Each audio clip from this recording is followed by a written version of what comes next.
The grandeur of the Kennedy Center for the Arts was on full display that evening. Warm lighting reflected off polished marble floors as Washington's elite mingled over glasses of aged wine. Conversations buzzed in elegant undertones. Laughter rose in refined bursts, and a string quartet played softly in the background. Tonight was more than a social gathering. It was a spectacle of power masked beneath the noble purpose of charity. The gala aimed to raise funds for a youth mentorship program, though everyone knew it was also an arena where influence was quietly exercised. Seated near the back, Barron Trump observed. He had been invited by Eleanor Reed, the evening's host, and a woman of both influence and grace. Unlike the eager politicians and socialites, Barron had no desire to be seen. He was content to watch, his sharp blue eyes scanning the room, reading the alliances formed over carefully measured small talk.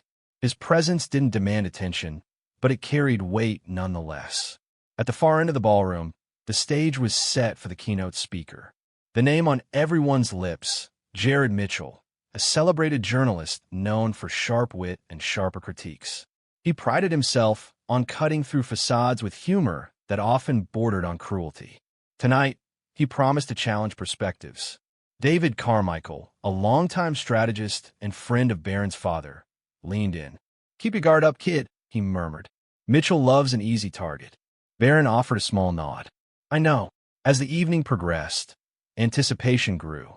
When Eleanor Reed took the stage, her presence commanded immediate attention. She welcomed the guests, spoke of mentorship, then, with a knowing smile, introduced the man everyone had been waiting for. Jared Mitchell strode onto the stage, exuding confidence. Dressed in a sleek navy suit, he grinned. "Ah, Washington," he began. "The city where the wine flows like campaign promises, expensive and empty." Laughter rippled through the crowd. He eased into sharp social observations, critiquing political theatrics and the self-congratulatory nature of charity events. His rhythm was flawless, his delivery effortless. He knew exactly when to pause, when to smirk, when to let tension stretch before slicing through it with a perfectly timed remark. Barron remained unreadable. Then the shift happened. Mitchell's tone darkened just enough. "Of course," he continued, "no night in D.C. would be complete without acknowledging the man who gave us, well, let's just call it a 4-year political fever dream." The crowd reacted in waves. Some chuckled, others stiffened. And yet, his most overlooked legacy isn't his policies or tweets, but the next generation. He let the words hang before smirking. "Ladies and gentlemen, I think it's time we talk about Barron." Silence. All eyes turned toward Barron, some with amusement, others with intrigue. The tension in the room thickened. Mitchell's voice oozed with faux curiosity. "Imagine growing up in a golden tower, surrounded by marble, while the rest of us just tried to survive another Monday morning. That must have been character building." A few nervous chuckles, a shift in the air, as if the room itself was holding its breath. "Or better yet," Mitchell added, "imagine having to explain covfefe at the dinner table while your father—" The expected laugh never came. Instead, an unnatural stillness settled over the room. The kind of silence that stretched long enough to make even the most confident man realize he had miscalculated. Barron didn't flinch, didn't shift. His expression betrayed nothing.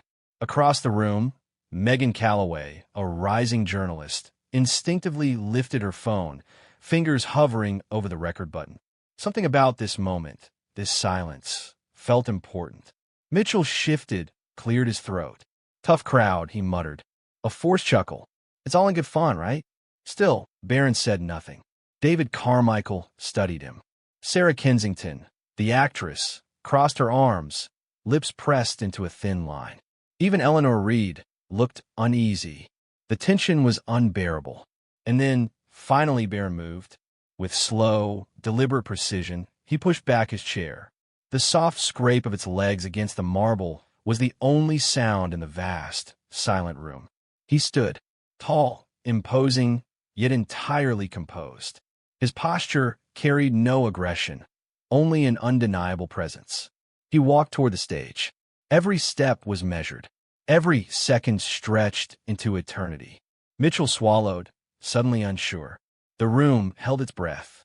Barron stopped just a few feet from the stage, lifted his gaze, and in a voice calm, yet piercing, finally spoke. "Thank you for your insight." And with those words, the entire night changed. The silence that followed Barron's words was unlike anything the Kennedy Center had experienced. The room was no longer just an audience. It was a witness. Mitchell, the once commanding figure on stage, now stood frozen, his carefully curated charisma unraveling at the edges. He blinked, mouth slightly ajar, as if struggling to formulate a response. He had expected laughter, awkwardness, or even anger. But not this. Not complete, unwavering composure from an 18-year-old. The energy in the ballroom shifted. People glanced at one another, waiting for someone to react, to break this suffocating stillness. A slow murmur started at the far end of the room, creeping forward like a wave. Someone coughed. A few whispered. And then a single clap. It came from a back, measured, deliberate. Another followed. Then another. Within seconds, the entire room was on its feet, the sound of applause building into a thunderous ovation. But Barron? He didn't bask in it. He didn't even acknowledge it. He turned. With the same controlled grace, he walked back to his table, his face unreadable. The weight of his presence lingered long after he sat down, his back straight, his expression giving away nothing. David Carmichael exhaled sharply, shaking his head in subtle admiration. Sarah Kensington, who had been one of the first to stand, placed a hand over her chest, as if steadying her own heartbeat. Mitchell, however, was still rooted in place, gripping the podium as if it were the only thing keeping him upright. The applause should have been his. The stage was supposed to be his. But in one effortless moment, Barron had stripped him of all control. Eleanor Reed, ever the gracious host, stepped forward. "Ladies and gentlemen," she said, her voice cutting through the noise, "what a powerful moment of reflection. Let's continue the evening with the dignity and purpose that brought us here." The clapping died down. Guests returned to their seats, but the energy in the room had permanently shifted. The gala's illusion of effortless luxury had been shattered. Beneath the chandeliers and polished silverware, something far more raw and real had unfolded, and the world beyond these walls would soon know all about it. At another table, Megan Calloway's hands trembled slightly as she lowered her phone. She hadn't just recorded the exchange. She had captured a moment that would be replayed across social media and news outlets within the hour. Her journalist instinct screamed at her that this wasn't just another viral clip. It was a statement, a shift, a reckoning. And she had the exclusive footage. She turned to the person beside her, an older columnist with decades in the business. "This is going to explode," she whispered. He nodded slowly, eyes still on Barron. "Oh, it already has." Across the ballroom, Mitchell finally found his voice. He leaned into the microphone, forcing out a chuckle. "Well, folks," he tried, his voice strained, "I suppose it's my cue to wrap it up before I dig myself into a deeper hole." A few polite chuckles scattered through the audience, but it was a weak attempt to regain control. He cleared his throat. "Let's remember, healthy debate, humor, and different perspectives make us stronger." Barron lifted his glass, a subtle, almost imperceptible acknowledgement, as if to say, "Nice try." But the room knew. Mitchell had lost more than just the moment. He had lost the room. By the time the gala officially concluded, the conversations buzzing through the crowd were no longer about donations or networking. They were about what had just transpired. Guests murmured as they retrieved their coats, some stealing glances at Barron as if seeing him for the first time. Others huddled in small groups, already dissecting the implications of the evening. Outside, the night was crisp, the city alive with the hum of car engines and distant sirens. Barron stepped toward the exit, but before he could reach it, Carmichael placed a firm hand on his shoulder. "You knew exactly what you were doing, didn't you?" Carmichael asked, his voice laced with something between admiration and curiosity. Barron met his gaze. "People like Mitchell rely on reactions," he said simply. "I gave him nothing." Carmichael chuckled. "Smart. Very smart." He hesitated before adding, "The media won't leave this alone. You know that, right?" Barron glanced toward Megan, who was already tapping furiously at her phone. "I know." Sarah Kensington approached then, her presence as commanding as ever. She studied him for a moment before offering a small, knowing smile. "Not bad, kid," she said, voice softer than expected. "Not bad at all." Barron nodded in acknowledgement. He wasn't looking for validation, but he accepted it nonetheless. Before he could step outside, a new voice interrupted. "Barron." He turned to see Mitchell standing a few feet away, his posture less confident than before. The smugness had faded, replaced by something else. Something unreadable. Mitchell hesitated. "You handle that well." A pause stretched between them. Then Barron spoke, his voice as steady as it had been all night. "Good night, Mr. Mitchell." With that, he stepped out into the night, leaving the journalist standing alone under the golden lights of the Kennedy Center, his own reflection staring back at him in the polished glass doors. The night air outside the Kennedy Center was crisp, cutting through the fading hum of the gala's aftermath.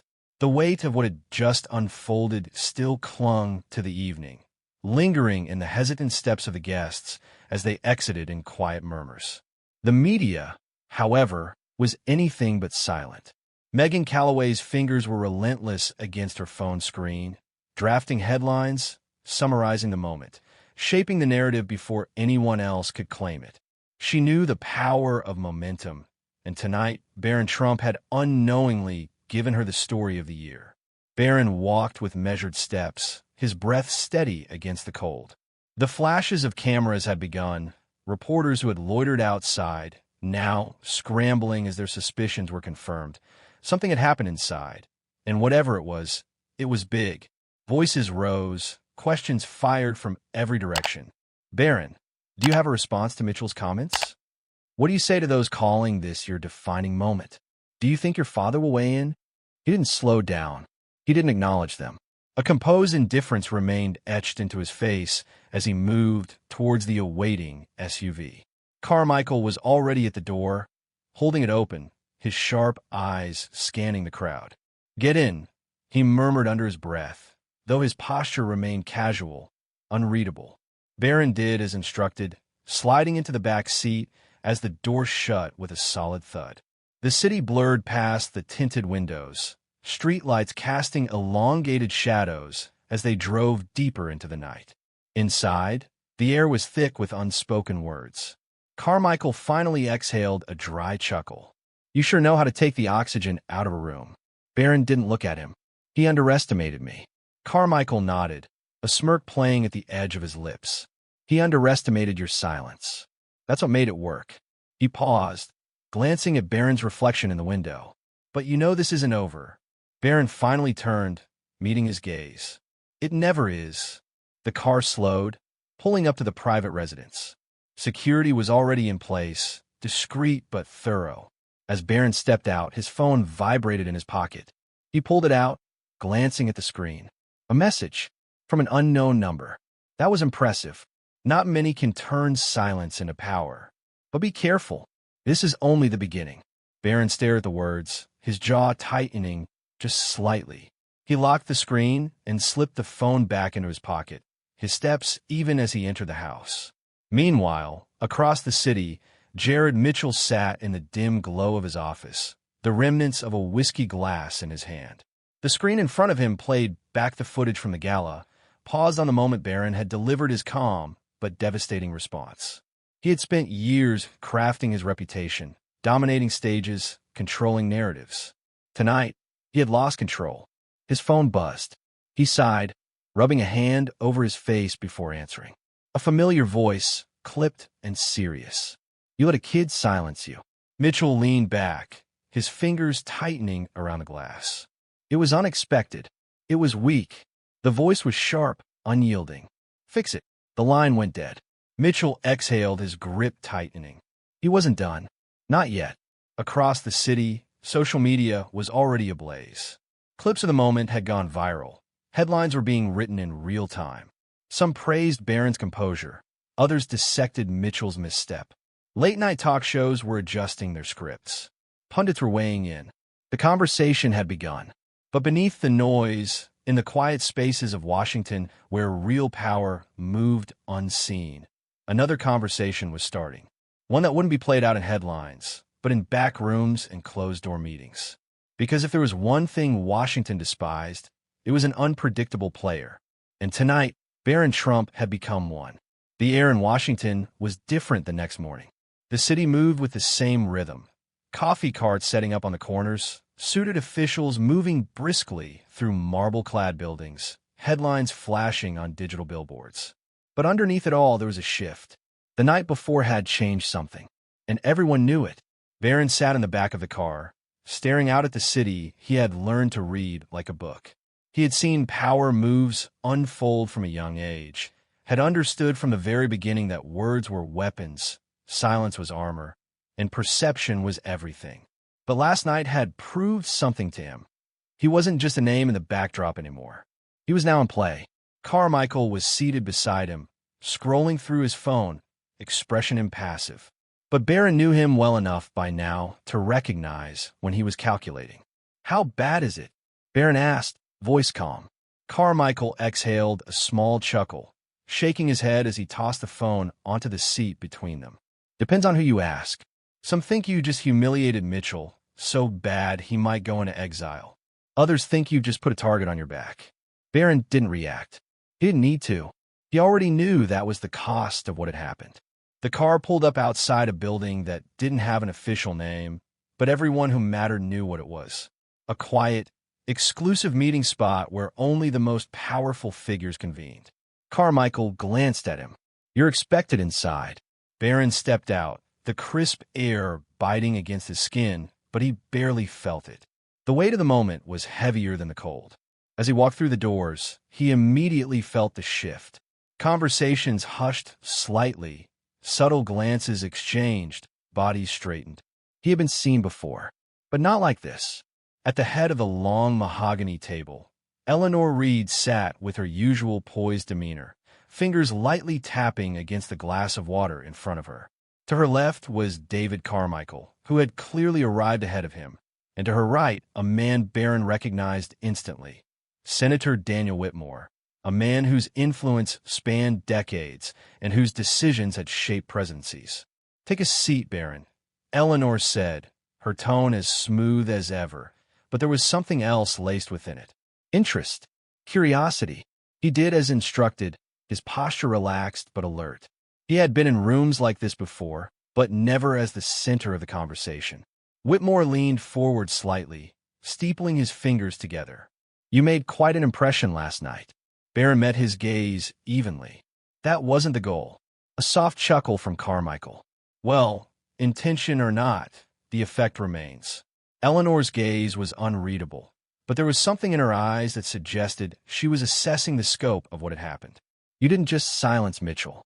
You shifted the conversation. That's not something easily done." There was a pause, a beat of expectation in the air. Whitmore studied him before speaking again. "Let me be very clear, Barron. There are forces in this city that don't appreciate unpredictability. What you did last night," he exhaled, tapping his fingers once against the table, "was unexpected." Barron tilted his head slightly. "Are you saying I should have let him humiliate me?" Whitmore's lips pressed together, but Eleanor interjected smoothly. "He's saying that the rules of power here are delicate, and you just made people notice you in a way that can't be undone." Barron leaned back slightly, absorbing their words, the unspoken warnings embedded in them. He wasn't naive. He knew Washington ran on perception, but he also knew that the only way to survive was to own the narrative, not be controlled by it.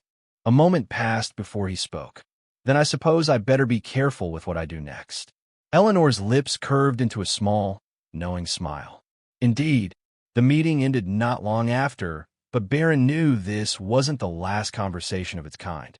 As he stepped out into the daylight, the weight of everything fully settled onto his shoulders. He had stepped onto the board, whether he had intended to or not. And now, there was no going back. Across the city, in a newsroom filled with the hum of reporters and ringing phones, Jared Mitchell sat in his office, the glow of his computer screen illuminating his face. He had been humiliated, yes, but he wasn't finished. A knock at his door. "Come in," he said, not looking up. A junior reporter stepped in, nervous energy radiating off of him. "Sir, there's already another angle forming. People are talking about what this means for Barron Trump's future. Some are even speculating he hesitated, be considering a political role someday." Mitchell's fingers tapped against his desk as he exhaled, a slow smile forming. Interesting, because if there was one thing Washington loved more than controversy, it was the potential for a new player to rise. And the game had just begun.